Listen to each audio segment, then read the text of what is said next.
Hope lives always.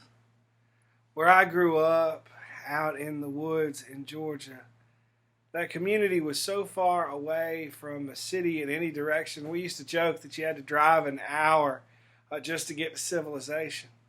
It was so far away from any populated area that there was an observatory there because there was no light pollution, at least usually no light pollution, because you could just see for miles and miles and miles into the sky. You could see the stars because there was nothing to obscure them except for one day a week. One day a week during the fall when the high school football team would have their home games.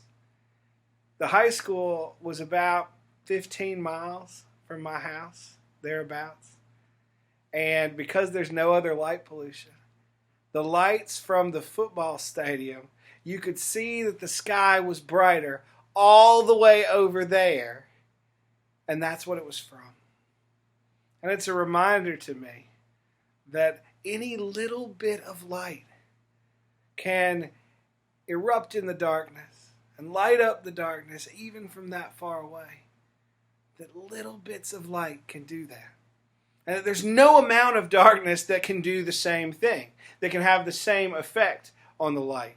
You can put so much dark in a room, if you got a candle going, the candle is still going to light up the whole room every single time. There's no way to add dark to something if the light is there.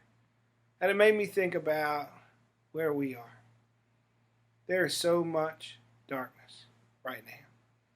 Some of it caused by natural disasters, some of it caused by injustice, some of it caused by violence, and some of it caused by anger and division, and some of it caused by a virus, which keeps us 161 days in quarantine. That's a lot of darkness.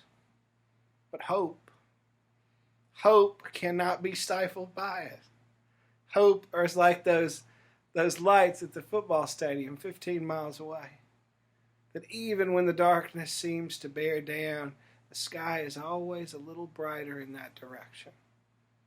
It's my hope today that the hope that we see, the little tiny specks of hope that we see, will remind us that the darkness cannot overtake it. Because hope lives always.